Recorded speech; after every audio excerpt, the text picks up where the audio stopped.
अल्लाह के प्यारे नबी फरमाते हैं, मामिन अब्दिन यस्तरईहिल्लाहु रईयतन, जिस बंदे के ऊपर अल्लाह ताला कोई जिम्मेदारी डालता है, सुम्मा यमूतु यौम यमूतु, फिर वो इंसान मर जाता है, वहुवा गाशुन लिरईयतिही, और अपनी जिम्मेदारी को वो सही तरीके से अदा नहीं करता है, अपनी जिम्मेदारी के साथ वो फ्रॉड करता है, अपनी जिम्मेदारी के साथ वो धोखा करता है, इल्ला हर्रमल्लाहु अलैहिल जन्ना, ऐसे इंसान के ऊपर अल्लाह ताला जन्नत को हराम कर देता है। ओ लोगो, तुमने बाप बन गए, अगर बाप होने का तुमने हक अदा न किया, अपने बच्चों से तुमने सवालात न किए, अपने बच्चों की तुमने दीनी तरबियत न की, ओ मेरी प्यारी माओ, अगर आपने अपनी जवान बेटियों को पर्दे के बारे में नहीं रोका, उनको गलत कामों से नहीं रोका, उनकी बेहयाई पर उनको नहीं टोका, तो कान खोल करके सुन लो, ये जिम्मेदारी आपके सर पर बहुत बड़ी मुसीबत बनने वाली है।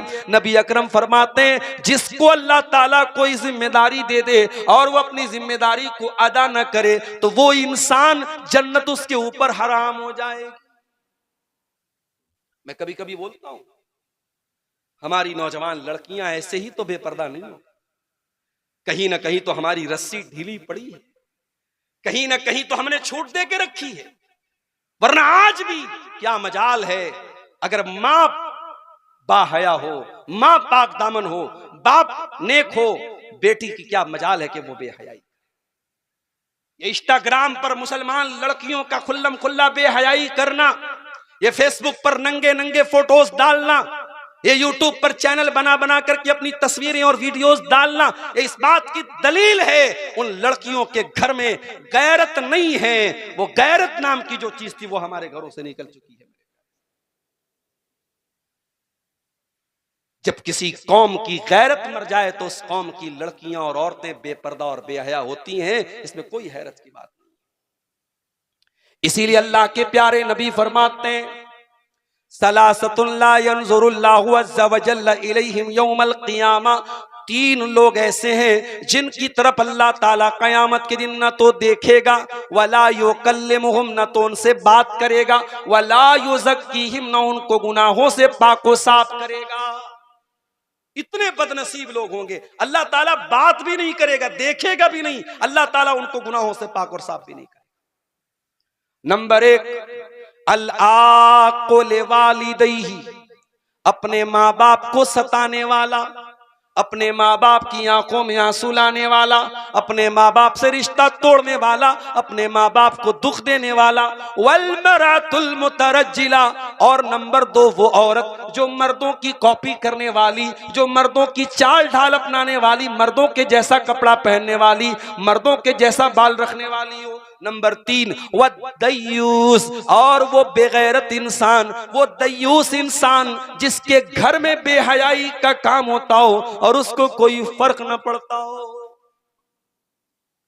कभी आपने गौर किया, ईसा अलैहिस्सलाम पैदा हुए बगैर बाप के, मां का नाम मरियम, बाप कोई नहीं, अल्लाह ने बगैर बाप के पैदा किया। और मरियम कौन? इमरान की बेटी मरियम। जब मरियम की मां प्रेग्नेंट थी, उन्होंने कहा था कि ऐ अल्लाह, मैं मन्नत मानती हूं, मैं नजर मानती हूं, मेरे पेट में जो बच्चा है मैं तेरी राह में वक्फ कर दूं। मेरी प्यारी मां और बहनों, अपने बच्चों को डॉक्टर बनाने का सपना तो बहुत औरतों ने सजोया होगा, अपने बच्चों को इंजीनियर बनाने का सपना तो बहुत माओं ने देखा होगा, अपने बच्चे को बड़ा बिजनेसमैन बनाने का सपना तो बहुत माओं ने देखा होगा, मगर मरियम की मां अभी बच्चा पेट में है, क्या तमन्ना करती हैं? रब्बे इन्नी नज़रतु लका मा फी बतनी मुहर्ररा, ऐ अल्लाह, मैं नजर मानती हूं कि मेरे पेट में जो बच्चा है तेरी राह में मैं वक्फ कर दूंगी, तेरे दीन में मैं लगा दूंगी। काश ऐसी माएं आ जाएं, नस्लें बदल जाएंगी मेरे प्यारे। आज वो माएं नहीं है समाज जो अपने बच्चों को दीन के लिए कुर्बान करना चाहे, जो अपने बच्चों को अल्लाह की राह में कुर्बान करना चाहे। जब बेटी पैदा हो गई, क़ालत रब्बी इन्नी वज़अतुहा उन्सा, कहा अल्लाह मुझे, मैं तो बेटा मांग रही थी, मुझको बेटी पैदा हो गई। अल्लाह ने फरमाया वलैसा ज़करु कल उन्सा, ऐ मरियम की माँ अगर बेटा हो भी जाता तो इस बेटी के जैसा न होता, तेरी बेटी का मकाम बहुत ऊंचा होने वाला है। ऐ मरियम की माँ हम तेरी बेटी को बहुत ऊंचा मकाम देने वाले हैं, बहुत ऊंचा दर्जा देने वाले हैं। ये वो मरियम है, छोटी सी थी, इनकी परवरिश इनके खालू किया करते थे। और खालू कहां रहते थे? मेहराब में रहते थे, मस्जिद में रहते थे।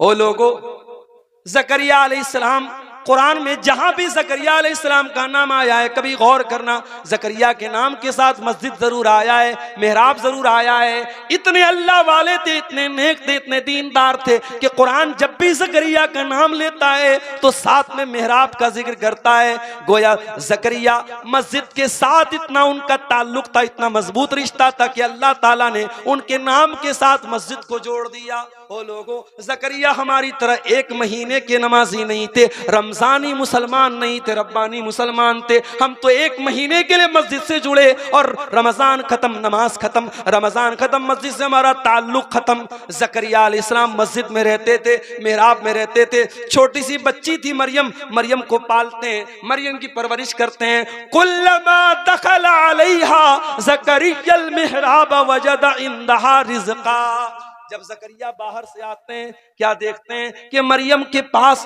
बगैर मौसम का फल रखा हुआ है। आम का मौसम नहीं, आम रखा हुआ है, अमरूद का मौसम नहीं, अमरूद रखा है, सेब का मौसम नहीं, सेब रखा है। काला या मरियम अन्ना लकी हाजा, पूछा है मरियम ये फल तेरे पास कहां से आया। ओ लोगो, काश ये सवाल आपने अपनी जवान बेटी से भी पूछा होता। बेटी तेरे पास ये आईफोन कहां से आया, मैंने तो नहीं दिलाया। बेटी तेरे पास ये कीमती बैग कहां से आया, मैंने तो नहीं दिलाया। बेटी तेरे पास इतने पैसे कहां से आए, मैंने तो नहीं दिलाए। तेरे मोबाइल में रिचार्ज तो मैंने नहीं कराया, तूने कहां से कराया। काश हम भी मरियम की तरह तरबियत करने वाले बनते। मरियम सवाल करते हैं अपनी भांजी से, अपनी साली की बेटी से, ऐ मरियम ये फल तेरे पास कहां से आया। क़ालत हुवा मिन इंदिल्लाह, मरियम कहती है अल्लाह की तरफ से आया, अल्लाह की तरफ से आया। अहले हदीसों के बारे में लोग कहते हैं साहब ये करामत को नहीं मानते। आओ जरा करामत हम तुम्हें दिखाते हैं, कुरान से करामत दिखाते। हम करामतों को मानते, हम किस्सों कहानियों को नहीं मानते। उल्टी सीधी जो मन में आए किताबों में लिख दो और कहो कि साहब ये बुजुर्गों की करामत है, हम ऐसी करामतों को नहीं मानते। जो ऑथेंटिक सोर्स से साबित है, मरियम की करामत कुरान से साबित है, हम मानते। बेमौसम का फल आ रहा है मरियम के पास।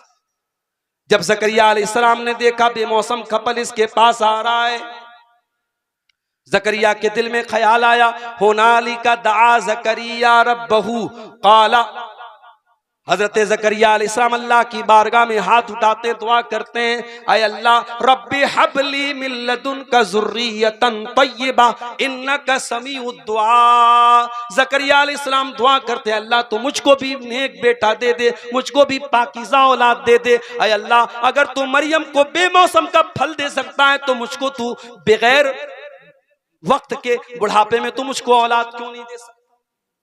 ये मरियम है। जब मरियम के पास फरिश्ता आता है और आकर के कहता है कि ऐ मरियम तुझे बेटा होने वाला है, मरियम तो परेशान हो जाती है, मुझे बेटा होगा? कहा कि हाँ तुम्हें होगा। कहा अरे मेरी तो शादी नहीं हुई, मुझे किसी ने टच नहीं किया, मुझे कहां से बेटा होगा? कहा कि अल्लाह का हुक्म है तुझे बेटा होगा। जब मरियम अलैहिस्सलाम जब उनको हमल का टाइम आया, बच्चे की पैदाइश का टाइम आया, फ़अजाअहल मखाज़ु इला जिज़इन नख़लती क़ालत या लैतनी मित्तु क़ब्ल हाज़ा व कुन्तु नसियम मनसिया।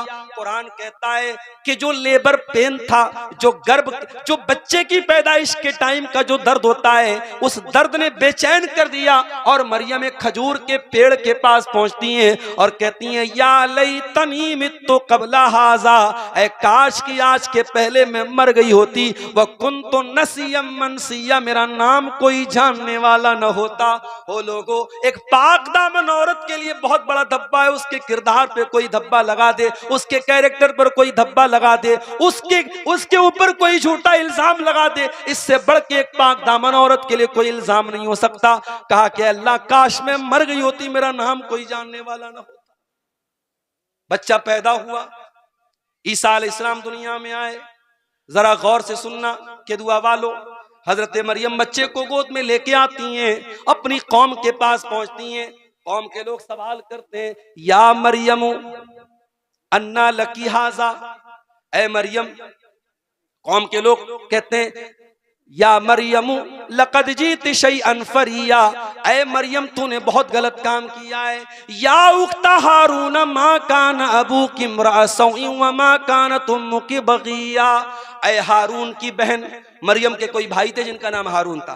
कहा कि ए हारून की बहन, तेरा बाप भी नेक इंसान था, तेरी माँ भी बदचलन नहीं थी, तूने ये गंदा काम कैसे कर दिया। उलमा ने लिखा इस आयत की तफसीर में, मरियम का भाई भी नेक, मरियम का बाप भी नेक, मरियम की माँ भी नेक। मरियम बच्चा लेकर के आई तो कौम के लोग कहते ये बच्चा कहाँ से आया। पता ये चला अगर किसी लड़की का भाई नेक हो, लड़की का बाप नेक हो, लड़की की माँ नेक हो, अगर ये तीन रिश्ते अच्छे हो तो लड़की के का भटकना और लड़की के कदम का बहकना बहुत मुश्किल है। लड़की तभी बहकती है, लड़की के कदम तभी भटकते हैं जब इन तीन रिश्तों में से कोई एक रिश्ता गड़बड़ हो। अगर लड़की की माँ सही है, लड़की का बाप सही है और लड़की का भाई सही है तो ऐसी लड़कियों के भटकने और बिगड़ने के चांसेस बहुत कम। मेरे अजीजों, समाज आज कहां जा रहा है, जरा इस पर गौर करो। मैंने जो आयत करीमा आपके सामने पढ़ी थी, कुरान के दूसरे पारे की आयत, उस आयत में अल्लाह ताला ने हमें एक हुक्म भी दिया है और सच पूछो तो हमसे अल्लाह ने एक सवाल भी किया। या अय्युहल्लज़ीना आमनू उदखुलू फिस्सिल्मि काफ़ा, ऐ ईमान वालो इस्लाम में पूरे के पूरे दाखिल हो जाओ, पूरे के पूरे मुसलमान बनो। वला तत्तबिउ खुतवात शैतान, शैतान के रास्ते पर न चलो। इन्नहु लकुम अदुव्वुम मुबीन, शैतान तुम्हारा खुला हुआ दुश्मन है। अल्लाह ये क्यों कह रहा है इस्लाम में पूरे के पूरे दाखिल हो जाओ? ये कह करके अल्लाह ताला हमसे और आपसे सवाल कर रहा है कि ऐ मेरे बंदो, जरा अपने गरेबानों में झांको और बताओ कि क्या तुम पूरे के पूरे मुसलमान हो? ओके दुआ वालो, मस्जिद में जाते हो तो पूरी कोशिश होती है कि नमाज रसूल के तरीके पर पढ़ी जाए। मौलवी साहब, नबी अकरम जब नमाज पढ़ते थे कहाँ हाथ बांधते थे? पूछते हो मसला। नबी अकरम जब रुकू करते थे कैसे रुकू करते थे? सजदा करते थे तो जमीन पर कैसे कैसे हाथ रखते थे, माथा रखते थे? एक एक तरीका तुम नमाज का पूछते हो और नमाज पढ़ने के बाद जब तुम मस्जिद के बाहर आते हो, ऐ मुसलमान जब तू शादी करता है वहां तू दीन क्यों भूल जाता है? ऐ मुसलमान जब तू कारोबार करता है वहां तू क्यों दीन को भूल जाता है? ऐ मुसलमान तेरे अखलाक में दीनदारी कहाँ है? तेरे मामलात में दीनदारी कहाँ है? तेरे कारोबार में दीनदारी कहाँ है? तेरे बच्चों की तरबियत में दीनदारी कहाँ है? तेरी औरत के अखलाक में दीनदारी कहाँ है? ऐ मुसलमान सारी दीनदारी तेरी मस्जिद के अंदर क्यों है? उदखुलू फिस्सिल्मि काफ़ा, इस्लाम में पूरे के पूरे दाखिल हो जाओ। कल एक बनारस में एक निकाह पढ़ाने में गया। अब निकाह बड़े लोग थे साहब, मुझसे कहा मौलवी साहब आइए निकाह पढ़ा दीजिए। उधर लड़कियां औरतें बैठी हैं, बीच में पर्दा लगा है, इधर मर्द हजरात थे, लड़का भी बैठा था। अब जब निकाह होने लगा, लड़की से जब इजाजत ली जाने लगी तो जो कैमरामैन वहां पे रिकॉर्डिंग कर रहा है वो घर वालों से पूछ रहा है कि अच्छा अंदर जाके मैं वीडियो ले लूं? तो घर वाले फट से कहते हाँ जाओ ले लो। कैमरामैन एक अजनबी इंसान, एक अननोन पर्सन आपके घर की औरतों का वीडियो बनाने के लिए आपसे इजाजत मांग रहा है और आप बड़े दीनदार भी हैं और आप फट से इजाजत दे देते। कहां चली गई हमारी, कहां चली गई हमारी शर्म हया? क्या सिर्फ पांचों टाइम की नमाज पढ़ लेना और सीने पर हाथ बांध लेना और रफुल यदैन कर लेना, क्या यही है नबी के तरीके पर चलना? नहीं मेरे प्यारे साथ, अगर रसूल की इत्तिबा करते हो, अगर कुरान और हदीस पर चलते हो तो जिंदगी के तमाम शोबों में मुकम्मल इस्लाम पर चलने वाले बनो। कुरान हमें यही हुक्म दे रहा है, उदखुलू फिस्सिल्मि काफ़ा, ऐ इस्लाम, ऐ मुसलमानों तुम इस्लाम में पूरे के पूरे दाखिल हो जाओ। अपनी मन मर्जी के मुसलमान न बनो। ऐसा न हो कि दीन का जो हिस्सा तुम्हें आसान लगे उसके ऊपर तुम अमल कर लो और दीन का जो हिस्सा मुश्किल लगे उसको छोड़ दो। अगर ऐसा करते हो तो याद रखो ये यहूदियों का तरीका है। कुरान कहता है अफतुमिनून बिबादिल किताबी व तकफुरून बिबाद फमा जज़ाउ मन यफअलु ज़ालिका मिनकुम इल्ला खिज़युन फिल हयातिद दुनिया। ऐ यहूदियों, तुम अल्लाह की किताब के एक हिस्से पर ईमान रखते हो और एक हिस्से का इनकार करते हो। ऐ यहूदियों, कान खोल करके सुन लो, अगर ऐसा करोगे तो दुनिया में जलील हो जाओगे और आखिरत में भी दर्दनाक अज़ाब मिलेगा। तो जो अपराध, जो क्राइम यहूदियों ने किया वही क्राइम हम करेंगे तो सजा हमें क्यों नहीं मिलेगी? अल्लाह ताला क्या डबल स्टैंडर्ड नहीं है मेरे प्यारे साथियों? अल्लाह क्या डबल मेयार? आज कितने मुसलमान, उनकी जिंदगी का कोई मकसद ही नहीं है। उनसे पूछो भाई क्या है जिंदगी में? बच्चों की शादी करना है, लड़के को नौकरी दिलाना है, लड़की की शादी करना है, घर बनाना है, मकान बनाना है, बस यही जिंदगी का मकसद है। दुनिया से शुरू, दुनिया पर खत्म। अरे इस दुनिया के बाद भी कोई जिंदगी है? 50 साल, 60 साल, 70 साल, 100 साल, जितने दिन दुनिया में रहना है, इसके बाद भी एक जिंदगी है। और वो जो जिंदगी है आखिरत की जिंदगी, वो परमानेंट है मेरे प्यारे।